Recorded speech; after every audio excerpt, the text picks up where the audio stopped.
The train lurched forward with a groan, and I shifted my weight to keep balance, pressed between strangers in the crowded car. The world outside the windows blurred into smudges of color, but inside my mind, it was anything but still. Thoughts tumbled over one another. Unfinished work, awkward conversations, missed deadlines, the groceries I forgot to pick up, the future, the past, the maybe, the never. My brain wasn't following a path. It was spinning, a whirlwind made of sharp edges and unfinished business. I wasn't solving anything, I wasn't moving forward. I was just circling, trapped in a storm I had come to accept as normal. Somewhere between the 5th station and the 6th, I realized my hands were clenched tight around the metal pole. My jaw was set. My shoulders were drawn up near my ears, not because anything bad was happening, but because my mind was telling 100 different stories at once, and every single one demanded my attention. I glanced around, people tapping on their phones, a man nodding along to his music, a woman flipping through a worn paperback. Were they caught too? Were their minds spinning at the same frantic pace? Or had I built this private hell for myself alone? The thought made me dizzy. I squeezed my eyes shut for a second, trying to pull myself together. "Focus," I ordered. "Pick something to think about, organize it, solve it." But the more I tried to wrestle my mind into submission, the wilder it became. It was like trying to grab smoke with my bare hands. And then, for just a heartbeat, a deeper question slipped through the noise. What would happen if I just stopped? Stopped chasing every thought, stopped gripping so tightly to every loose end, stopped believing that thinking more was the same as living better. The question unsettled me. It felt dangerous, reckless even, because who would I be without all the spinning? Who would I be without the endless commentary? The train screeched into the next station, and a wave of people shuffled off and on.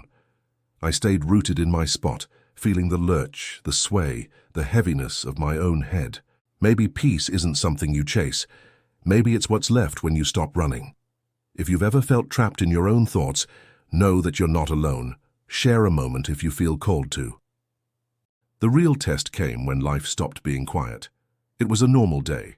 Meetings stacked back to back, emails piling up faster than I could answer them, that familiar tension beginning to creep up my spine. The old reflex stirred, ready to ignite. Rush, fix, think faster, harder, louder. But something new anchored me this time. Instead of spiraling into the noise, I paused.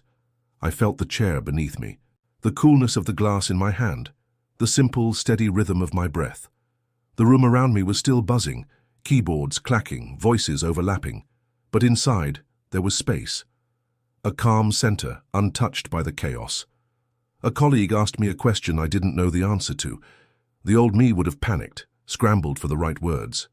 This me? I smiled gently, took a breath, gave the most honest answer I had. I'm not sure yet. Let's find out. No performance, no manufactured certainty, just presence. And somehow, that presence spoke louder than any perfect answer could have. The meeting moved on. The world didn't end. And I remained, grounded, soft, awake. That's the thing no one tells you about stillness. It's not weakness. It's not emptiness. It's strength. The kind that doesn't need to prove itself. The kind that doesn't collapse under pressure. The kind that knows, truly knows, that you are already enough without the noise. Walking home later, the city buzzed around me as it always did. But inside, there was a quiet hum, a deep, steady resonance I hadn't heard in years. Maybe peace was never missing. I just needed to stop running from it. If this chapter stirred something in you, maybe it's because that quiet strength has been waiting inside you too. The night stretched out before me like an endless hallway. Soft lamplight filled my bedroom, casting long shadows across the walls. It should have been a peaceful scene, everything in its place, quiet, still. But inside my head, the storm raged on. I lay back against the pillows, hoping that if I stayed very still, my thoughts might tire themselves out. But they didn't. They raced faster. Did I respond to that email correctly? Was that thing I said earlier taken the wrong way? What if tomorrow everything went sideways? The questions didn't wait their turn. They shouted over one another, each one more urgent, more impossible than the last. And with every question came a new story, a new imagined outcome, a new mental rehearsal for problems that hadn't even happened yet. I turned over, punching the pillow into a different shape as if that would somehow reorder my brain. It didn't. The minutes dragged by. The clock ticked. My heart ticked faster. And somewhere, tangled in the noise, I caught a glimpse of something I hadn't wanted to admit. This wasn't new. It had been happening for years. This was just the first time I couldn't outrun it with distractions, with noise, with endless to-do lists. I wasn't thinking to solve. I was thinking to survive. As if the more I thought, the safer I would be. But all it had ever done was exhaust me. Pull me further away from the life right in front of me. And the worst part? I didn't even realize how heavy it had gotten until I tried to set it down and couldn't. I sat up, legs dangling off the bed, head bowed into my hands. It wasn't just what I was thinking. It was the sheer pressure to be thinking all the time. Like if I wasn't mentally chewing on something, I was failing at being alive. But maybe life wasn't a problem to solve. Maybe stillness wasn't passive. Maybe it was the doorway to something deeper. I closed my eyes and let the noise keep moving without chasing it. At first it felt wrong, like I was neglecting some important duty. But after a few long breaths, something unexpected happened. I felt lighter. Not because the thoughts were gone, but because for once I wasn't gripping each one like it was mine to fix. Maybe stillness isn't forced. Maybe it's found. If this speaks to you, maybe let yourself pause too, even for just a breath. It was a morning I hadn't planned. No alarms, no rushing, no long list of obligations waiting to be checked off.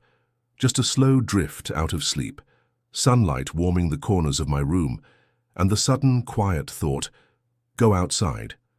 I pulled on whatever clothes were closest, left my phone on the kitchen counter and wandered to the small park a few blocks away. It wasn't anything grand. A few trees lining cracked sidewalks, a patchy lawn where kids sometimes played soccer. But that morning it felt different. Or maybe I was different.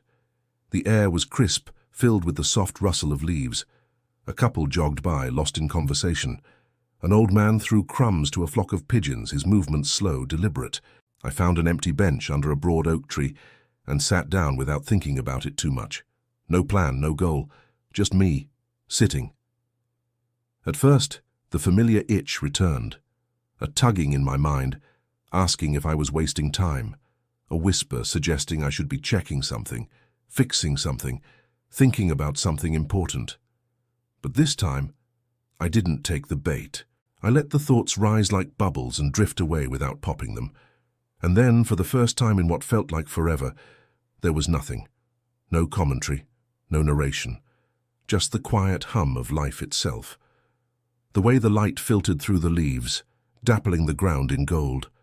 The way the breeze shifted the trees, a soft creaking like an old house settling. The way my own breath moved in and out, steady, unnoticed until now. It wasn't spectacular, it wasn't dramatic, it was simple, and it was everything. I sat there for I don't know how long, maybe 5 minutes, maybe 20, just being, not solving, not planning, just breathing and watching and letting the world exist without my analysis glued to it. And in that simplicity, I felt something rise up inside me, something stronger than any thought I had ever clung to. Presence. Real, effortless presence. Not something I had to earn or manufacture. Something that had been waiting all along, underneath the noise. Could it be that presence was always waiting for me? If you've ever glimpsed that kind of stillness, even for a second, you know, it changes everything. It happened with a song. Not a song I planned to hear, not one I had queued up with careful intention. Just a melody floating through the air at an outdoor cafe where I had paused for coffee. The notes drifted lazily from the speakers, soft, a little rough around the edges, imperfect in a way that felt alive. And for once I didn't reach for it. I didn't try to name the artist. I didn't dissect the lyrics. I didn't judge whether it was good or bad. I just listened, without chasing, without reaching. It was strange at first, like my mind kept offering me hooks. Analyze this, compare it to that, out of habit. But I didn't grab onto them. I let the music move around me the way wind moves through trees, nothing to catch, nothing to fix, nothing to hold. And in that space, something opened up. The edges of the moment softened, the need to label dissolved.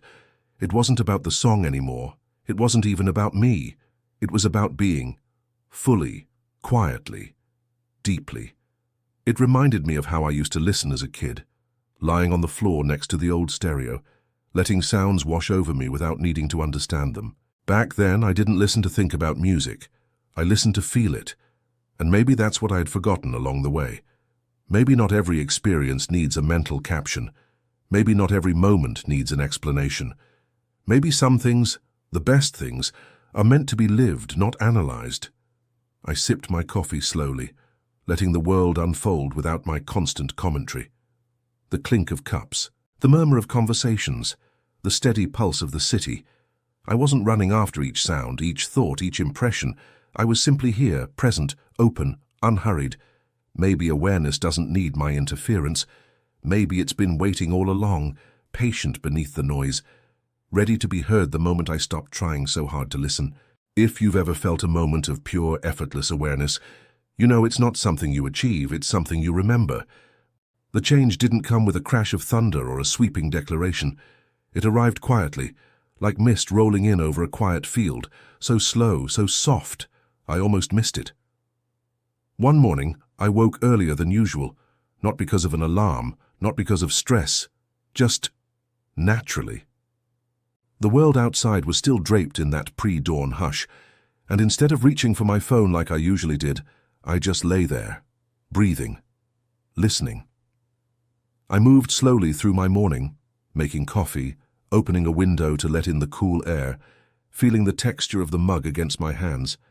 It wasn't a performance, it wasn't an attempt to be mindful like some new self-improvement project. It was natural, effortless, like I had slipped back into a rhythm I had once known but forgotten. The steam rising from the coffee caught the morning light just right, swirling like a miniature galaxy in my cup. And for once, I didn't rush past it. I noticed. I didn't narrate it in my head. I didn't reach for a caption. I just stood there, breathing in the richness of a moment that asked for nothing but my presence. And that's when it truly hit me.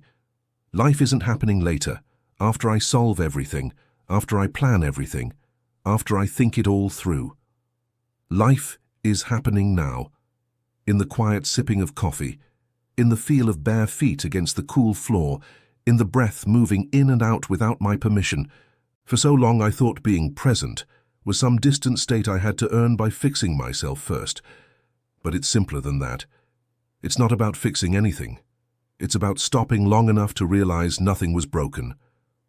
I sat by the open window, letting the breeze stir the edges of the curtain, and a thought floated by. But this time I didn't grab it. I let it drift like a cloud across a wide sky.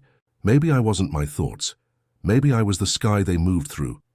And the more I trusted that space and the more I relaxed into it, the more I realized something profound.